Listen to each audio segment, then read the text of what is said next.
just found out you're pregnant, it seems like you should do something, right? Today, we're going to talk about what to do in that first 1 to 2 months of pregnancy so that you can have a great pregnancy moving forward. And because we're likely going to hang out for a while, I want to introduce myself. My name is Hillary. I'm the pregnancy nurse. I've been a nurse since 1997. I have 20 years of labor and delivery experience, and I am here to get you prepared, not scared, for your upcoming hospital birth. Now, birth may seem like a long way away, and I agree. Things that are 9 months from now sure do seem like a long way away, but there are baby steps that you can do to be getting ready for when baby comes. And I'm so glad that you're here learning from an expert. Make sure that you're taking your information from someone that you can trust, who likely has initials and lots of experience. One of the things you might be wondering is if you need to change how you are eating. And there are a few things that you need to avoid. I actually have a whole safe eating guide that I'm going to link down below for you. Okay, so this video is for people in the first to second month of pregnancy. Now, why 1 to 2 months of pregnancy? Well, the reality is most people don't find out that they're pregnant until about 4 to 5 weeks. Pregnancy is counted starting from your last menstrual period. So that means every month you've been sort of pregnant for a little bit, and then your lining goes away and you have a period. All the time I hear people online say, oh, I was like 2 weeks pregnant. And I was like, I'm 2 weeks pregnant too right now, because it's 2 weeks after you've had your last period. Most people don't find out that they're even pregnant until we're in the second month of pregnancy. So that's why this one is month 1 and 2.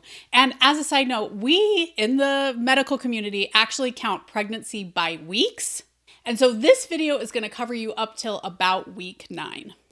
And in fact, in my planner, because I was a planner girl back when I had babies, I would write in my planner how many weeks I was, because it's hard to remember, but it helped me. Like if you ever go into the hospital, they're going to say, how many weeks are you? And a lot of the apps and things like that will be calculating it according to weeks. And if you don't, know your due date, I actually have a whole pregnancy calculator that I'm going to link down below that you guys can figure out due dates and important dates to remember as you're moving forward. It's totally free, doesn't even take an email address. We don't need to track those kind of things. And in case you're doing the math, you really are only pregnant for about 38 weeks.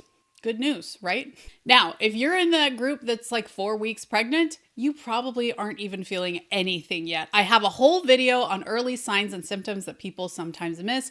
I'm going to link that down below. One of them is bloody noses, because that always caught me off guard. But early on in pregnancy, usually there really aren't any symptoms. Your boobs might start to feel a little tender, honestly, as they do right before you get your period. But as we head into that second month of pregnancy, you're going to start to have more symptoms, which may include morning sickness. This first month or 2 is really when you are building that placenta, which is going to feed your baby for the whole time that they are in there. It takes a ton of energy, and I remember thinking I am either pregnant or I have cancer and I'm dying, because I was so tired. Now, if you're experiencing morning sickness where you're not able to keep anything down at all, that is something that you should be calling your provider for, and they should be addressing. If you are just experiencing normal morning sickness, it's something to bring up at your appointment. If you don't have an appointment for a while, I would call in, see if there's anything they can recommend that you take. Okay, what are the tasks you should be doing in this first month or 2 of pregnancy? The first one is to pick a provider. I love a good certified nurse midwife. They are different than lay midwives, and most often they deliver in the hospital. If you're looking for a provider, check your insurance booklet to see if there are any certified nurse midwives. That is abbreviated CNM, and see if there's a practice you could check out and see if that works for you. I gotta say, all of the studies really point to midwives having better outcomes for low-risk pregnancies. If you know that you're already high risk, then you would want to look for an OBGYN. And I know midwives, even in heavily populated areas, even where I live, which is one of the bigger cities in the United States, it can still be difficult to find a practice that includes certified nurse midwives. And if you want to know more about midwives, I'm going to link something down below that talks more about what they can and they can't do. All right, hopefully you are already taking a prenatal vitamin, but if you aren't, you're going to want to get on one right away. You want to make sure that it has folic acid in it, and talk with your provider about any other nutrients that you should be having in a prenatal vitamin. Hopefully they have one that they recommend. If you're like, Hillary, what should I do? I always recommend the ones at Costco because they are third-party tested, and I am at Costco all the time. But if you're still looking for more information on that, I actually have a dietitian friend who actually teaches the nutrition section of the online prenatal class for couples who has a prenatal vitamin guide, and I'm going to link that down below for you. The other thing is to get plenty of rest, plenty of fluids if you can, if you're not feeling too nauseated.